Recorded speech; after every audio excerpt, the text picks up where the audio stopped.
Selamat siang, Assalamualaikum warahmatullahi wabarakatuh. Kita lanjutkan pertemuan ketiga dari ilmu kesehatan masyarakat dengan tema konsep penyebab penyakit. Teori konsep penyakit. Penyakit merupakan salah satu gangguan kehidupan daripada manusia. Di sana ada beberapa pengertian tentang apa itu penyakit. Di antaranya yang pertama adalah penyakit merupakan kegagalan daripada mekanisme adaptasi suatu organisme untuk bereaksi secara tepat terhadap rangsangan atau tekanan, sehingga menimbulkan satu gangguan dari fungsi ataupun struktur bagian organ atau sistem tubuh tersebut. Itu pengertian yang pertama. Adapun pengertian yang kedua, penyakit adalah suatu keadaan di mana proses kehidupan itu tidak lagi teratur atau terganggu perjalanannya. Kemudian yang ketiga, penyakit bukan hanya berupa kelainan yang dapat dilihat dari luar saja secara nampak akan tetapi juga suatu keadaan di mana terganggu dari keteraturan fungsi-fungsi di dalam tubuh seseorang. Maka dari ketiga pengertian atau ketiga definisi di atas dapat disimpulkan yang dimaksud dengan penyakit merupakan suatu keadaan ketidaknormalan daripada tubuh karena adanya gangguan terhadap bentuk dan fungsi daripada organ tubuh tersebut. Kemudian kita masuk pada teori terjadinya penyakit. Di sana ada beberapa teori, di antaranya yang pertama teori Kontangion, di mana teori ini mengemukakan atau menjelaskan bahwa untuk terjadinya suatu penyakit diperlukan adanya kontak antara satu orang dengan orang yang lainnya. Misalkan kontak itu bersalaman, gitu ya, itu namanya kontak. Teori ini dikembangkan berdasarkan situasi penyakit pada masa itu, di mana sebagian besar penyakit yang melanda adalah penyakit menular yang terjadi adanya kontak langsung. Kemudian yang kedua, teori Hipokratik, di mana teori ini mengemukakan bahwa kausa penyakit atau penyebab penyakit berasal dari alam, seperti cuaca dan lingkungan. Kemudian yang ketiga, teori miasmatik. Teori ini mengemukakan bahwa penyakit timbul karena adanya gas-gas hasil pembusukan sisa-sisa makhluk hidup dari perut bumi yang mencemari lingkungan. Kemudian yang keempat, teori Gem, di mana teori menyatakan bahwa kuman ataupun mikroorganisme dianggap sebagai penyebab penyakit. Teori ini berkembang setelah ditemukannya mikroskop yang mampu mengidentifikasi mikroorganisme. Namun, selanjutnya teori ini mendapat tantangan karena sulit diterapkan pada beberapa penyakit kronik seperti penyakit jantung. Kemudian, kanker yang penyebabnya bukanlah mikroorganisme. Kemudian teori yang kelima, multi cause, yaitu teori dengan banyak hubungan sebab akibat. Teori ini menekankan bahwa suatu penyakit terjadi sebagai hasil dari interaksi berbagai faktor. Satu agen tidak menyebabkan perubahan patologi dengan sendirinya dalam teori ini ya. Pengaruh agen sangat tergantung dari beberapa faktor yang lainnya seperti defisiensi gizi, paparan bahan racun, stres emosional, lingkungan, dan daya tahan tubuh. Terdapat beberapa model multi cause, diantaranya adalah model segitiga epidemiologi, kemudian model jaring-jaring sebab akibat, dan model roda. Kemudian berikutnya mekanisme penularan penyakit. Aspek sentral penyebaran penyakit menular pada masyarakat adalah mekanisme penularannya. yakni berbagai mekanisme di mana unsur penyebab penyakit dapat mencapai manusia sebagai penjamu yang potensial. Maka mekanisme tersebut meliputi yang pertama, cara unsur penyebab ataupun agen itu meninggalkan reservoir. Kemudian yang kedua, cara penularan untuk mencapai penjamu potensial. Kemudian yang ketiga, cara masuknya. Seseorang yang sehat sebagai salah seorang penjamu potensial di masyarakat mungkin akan ketularan atau tertular suatu penyakit menular sesuai dengan posisinya di masyarakat serta pengaruh berbagai reservoir yang ada di sekitarnya. Kemungkinan tersebut sangat dipengaruhi pula dari beberapa faktor. Di antaranya yaitu faktor lingkungan fisik yang merupakan media yang ikut mempengaruhi kualitas maupun kuantitas unsur daripada penyebab. Kemudian faktor biologi yang menentukan jenis vektor dan reservoir penyakit serta unsur biologi yang hidup dan berada di sekitar manusia. Kemudian yang ketiga, lingkungan sosial, yakni kedudukan setiap orang di masyarakat termasuk kebiasaan dalam hidup serta kegiatan sehari-hari di masyarakat. Kemudian berikutnya cara unsur penyebab keluar dari penjamu atau reservoir. Pada umumnya, selama unsur penyebab atau mikroorganisme penyebab masih mempunyai kesempatan untuk hidup dan berkembang biak dalam tubuh penjamu, maka ia akan tetap tinggal di tempat yang potensial tersebut. Namun, di lain pihak, tiap individu penjamu memiliki usaha melawan terhadap setiap unsur penyebab patogen atau agen yang mengganggu dan mencoba merusak keadaan keseimbangan di dalam tubuh penjamu tersebut. Kemudian cara keluar unsur penyebab dari tubuh penjamu.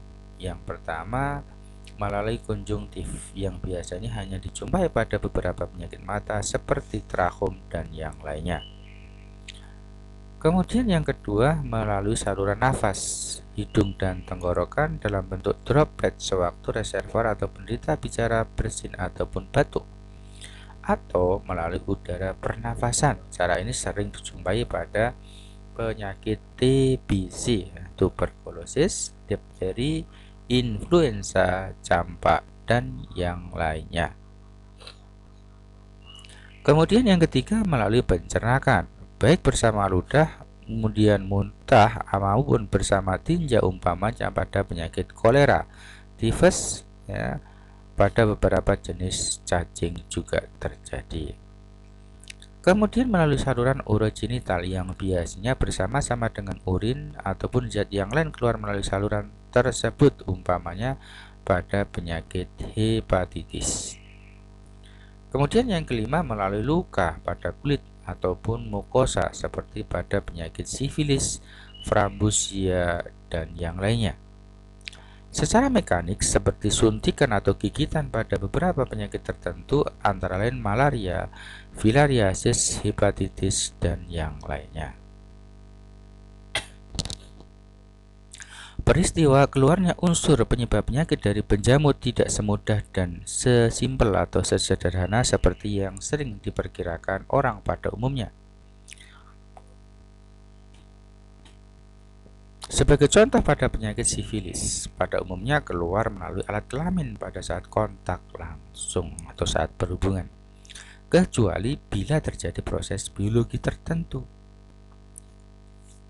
Demikian pula, unsur penyebab lain hanya mampu keluar dari penjamu potensi sangat erat hubungannya dengan cara penularan yang terjadi, walaupun pada sejumlah penyakit menular tertentu menggunakan cara yang sama dengan cara keluarnya dari penjamu. Jadi, pintu masuk dan keluarnya bisa jadi sama. Kemudian, cara penularan. Jalur penularan penyakit. Penularan langsung, yakni penularan penyakit yang terjadi secara langsung dari penderita atau reservoir langsung ke penjamu yang potensial. Kemudian penularan yang tidak langsung, yakni penularan penyakit terjadi dengan melalui media tertentu seperti melalui udara dalam bentuk droplet, ya, melalui benda tertentu ataupun yang lainnya. Kemudian penularan langsung atau direct transmission. Penularan langsung yakni perpindahan sejumlah unsur penyebab dari reservoir langsung ke penjamu potensial melalui pintu masuk yang sesuai. Dalam pengertian penularan langsung ini tidaklah berarti bahwa harus terjadi persentuhan, ya. Jadi tidak hanya salaman saja, ya. Misalkan seperti itu antara sumber dengan penjamu potensi, tetapi dapat saja dalam bentuk berada pada jarak yang dekat.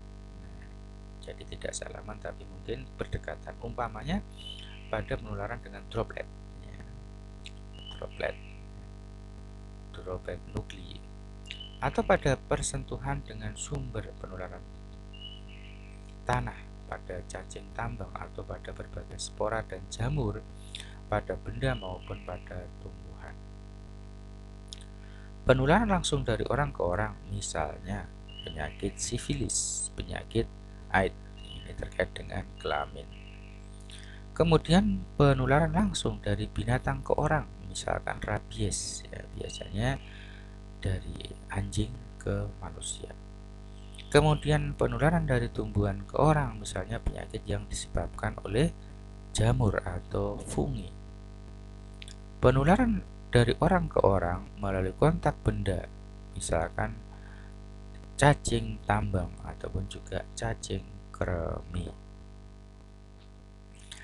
Kemudian penularan melalui udara. Penularan melalui udara dimaksud adalah cara penularan yang terjadi tanpa kontak dengan penderita maupun benda yang terkontaminasi. Sebagian besar penularan melalui udara dapat pula menular melalui kontak langsung, ya, seperti sekarang COVID, ya kan?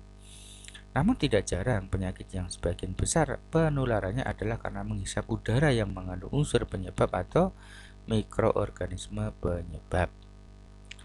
Penularan penyakit melalui udara dapat terjadi dalam bentuk droplet nukli maupun dalam bentuk das atau semacam debu yang sangat-sangat kecil, ya.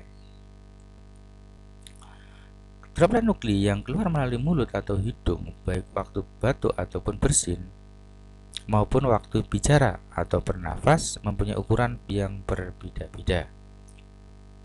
Kalau yang besar begitu bersin dia turun, tapi yang sangat kecil mungkin sekian milimikron gitu ya, mungkin masih berterbangan, ya, beberapa jam sampai nanti dia turun. Das adalah bentuk partikel yang dengan berbagai ukuran sebagai hasil dari resuspensi partikel yang terletak di lantai di tempat tidur setelah tertiup angin bersama debu lantai ataupun tanah. Ukurannya besarnya seperti droplet nukli maupun das yang sangat menentukan kemungkinan terjadi penularan atau tidak. Jadi kadang melalui das penyakit itu nempel juga bisa, ya. Kedua bentuk penularan melalui udara hanya mungkin pada unsur penyebab penyakit yang mempunyai daya tahan yang kuat terhadap lingkungan dan kekeringan. Jadi yang dia di lingkungan mampu bertahan sekian jam, biasanya seperti itu. Seperti pada basil TBC, kemudian virus, kemudian streptococcus dan yang lainnya. Penularan melalui udara pada umumnya terjadi dalam ruangan yang tertutup seperti gedung, rumah sakit maupun pada laboratorium. Jadi kadang ruangan tertutup itu juga sebagai media penularan karena tidak ada sirkulasi udara yang lancar. Kemudian berikutnya penularan melalui makanan atau minuman dan benda yang lain. Penularan penyakit melalui makanan, minuman, dan benda lainnya adalah penularan kontak tidak langsung melalui benda mati seperti makanan, minuman, susu, perlengkapan dapur, perlengkapan bedah, mainan anak, dan seterusnya. Penularan penyakit melalui makanan, minuman, serta benda yang lain dapat bersumber dari manusia, tetapi dapat pula dari binatang. Tetapi pada umumnya termasuk ke dalam golongan penyakit menular maupun menular yang masuk ke dalam tubuh melalui kulit. Berdasar media utama penularan, maka kelompok penyakit ini dapat kita bagi dalam berbagai kelompok, diantaranya melalui air, misalkan penyakit kolera, tifus, disentri, dan hepatitis. Kemudian melalui makanan, misalnya daging hewan seperti trichinosis dan Taenia solium pada daging babi ya. Melalui telur atau pada peternakan unggas seperti salmonella, melalui kontaminasi pada makanan dengan binatang tertentu seperti leptospirosis, yaitu pada tikus. Kemudian melalui susu, misalkan penyakit yang berasal dari manusia dan dapat menular melalui susu seperti TBC, ya. Bisa juga difteri dan disentri, penyakit yang berasal dari sapi dan dapat menular kepada manusia melalui susu kok, antara lain TBC, kemudian brucellosis, penyakit kuku dan mulut. Penularan penyakit melalui vektor ya. Penularan melalui vektor. Pada penularan penyakit melalui vektor secara mekanik, maka unsur penyebab penyakit yang mungkin berasal dari tinja, urin maupun sputum penderita hanya melekat pada bagian tubuh vektor dan kemudian dapat dipindahkan pada makanan maupun minuman pada waktu hinggap ya, ataupun menyerap pada makanan tersebut. Penularan penyakit melalui vektor secara biologi karena unsur penyebab harus masuk ke dalam tubuh vektor melalui gigitan ya, ataupun melalui keturunan. Selama dalam tubuh vektor, unsur penyebab berkembang biak atau hanya melalui perubahan morfologi saja, sampai pada akhirnya menjadi bentuk yang infektif terhadap penjamu yang potensi. Keadaan unsur penyebab dalam tubuh vektor dipengaruhi oleh hubungan antara vektor dengan unsur penyebab serta pengaruh lingkungan terhadap vektor maupun terhadap unsur penyebab itu sendiri. Selanjutnya, setelah mencapai bentuk infektif, unsur penyebab penyakit keluar dari vektor melalui gigitan, tinja atau lainnya untuk berpindah ke penjamu potensi, ya misalkan nyamuk sebagai vektor. Penyakit menular yang penularannya terutama oleh vektor dapat dibagi menurut jenis vektornya, misalkan di sini nyamuk. Antara lain yaitu penyakit malaria, filariasis, demam berdarah maupun juga demam kuning. Kemudian vektor kuku, misalkan pada epidemik typhus fever ya, demam tifus, dan epidemik relapsing fever. Vektor kutu ya, untuk fly pada penyakit pest dan tifus. Kemudian vektor kutu meat antara lain scrub, tifus, dan vasikular. Kemudian vektor kutu jenis tick yaitu spotted fever, epidemic relapsing fever. Kemudian penyakit oleh serangga seperti sunfly fever, leishmaniasis, kemudian trypanosomiasis. Kemudian faktor yang berpengaruh terhadap timbulnya penyakit. Pada model segitiga epidemiologi, proses timbulnya penyakit dipengaruhi oleh 3 faktor, yaitu agent, host, dan environment. Bila terjadi perubahan pada salah satu faktor, akan terjadi ketidakseimbangan yang akan mengakibatkan bertambah atau berkurangnya penyakit tersebut. Kemudian model segitiga epidemiologi, di sana ada agent, host, dan lingkungan. Ini modelnya.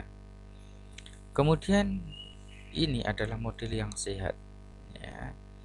Agent, host, lingkungan sebagai penumpu. Interaksi pertama dikatakan sebagai seimbang antara agent, host, dan lingkungan, dapat dikatakan sebagai kondisi yang sehat. Jadi segitiga seperti ini modelnya, kondisinya sehat, gambarannya seperti itu. Nah, kondisi yang seperti ini bisa dijelaskan pada model yang kedua, agent turun, host naik.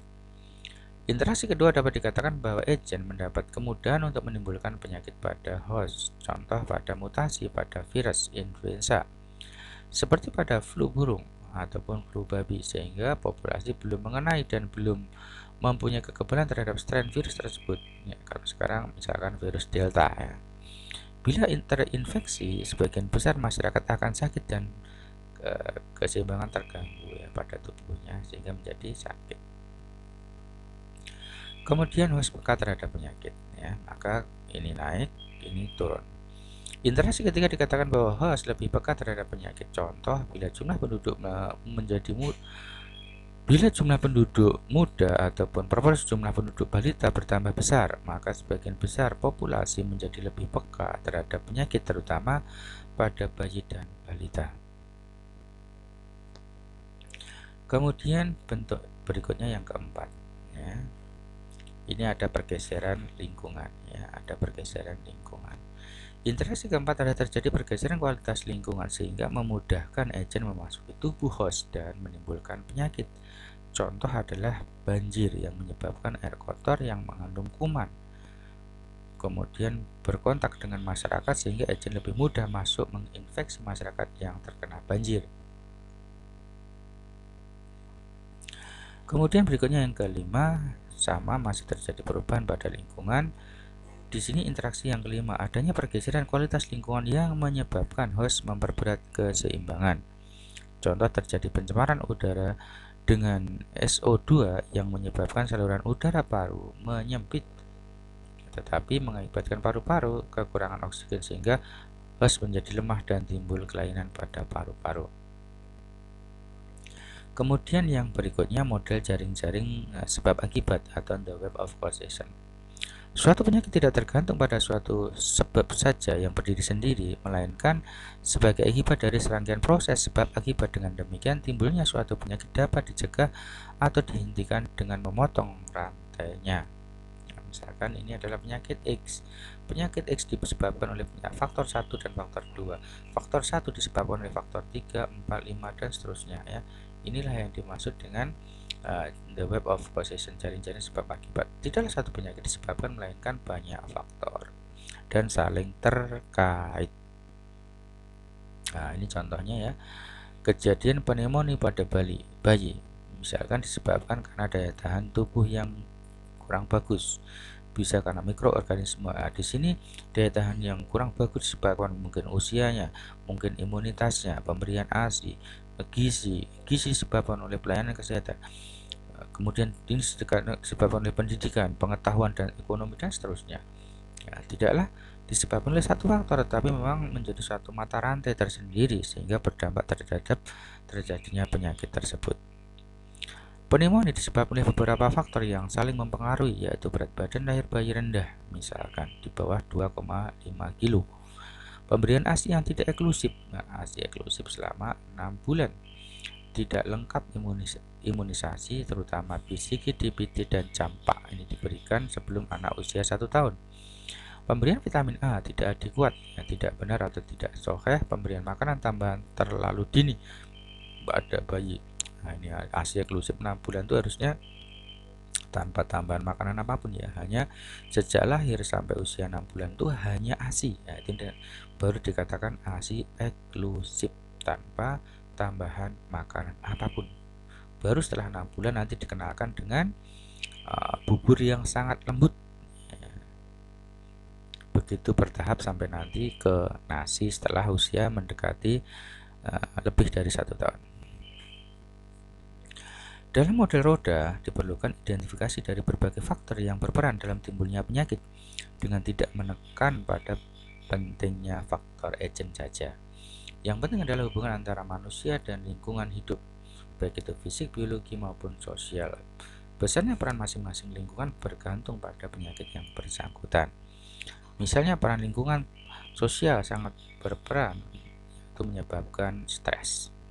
Kemudian lingkungan biologi lebih besar untuk timbulnya penyakit yang melalui vektor.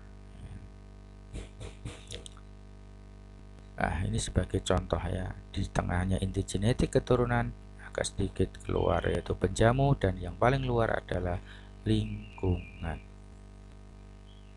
Terjadinya suatu penyakit dipengaruhi oleh beberapa faktor. Faktor tersebut dapat dikelompokkan menjadi 3, yaitu agent, host, dan environment. Faktor penjamu atau host adalah semua faktor yang terdapat pada diri manusia yang dapat mempengaruhi terjadinya penyakit serta perjalanan suatu penyakit. Faktor ini dibagi dalam 2 kelompok utama, yaitu biologi dan sosial. Beberapa faktor biologi pada penjamu antara jenis kelamin, usia, kemudian imunitas, ya, ataupun daya tahan tubuh seseorang. Agent atau bibit penyakit adalah suatu substansi atau elemen tertentu yang kehadiran atau keadaan dan tidaknya penyakit tersebut dapat menimbulkan atau mempengaruhi perjalanan suatu penyakit. Kemudian faktor lingkungan adalah agregat dari seluruh kondisi dan pengaruh luar yang mempengaruhi kehidupan dan perkembangan suatu organisme.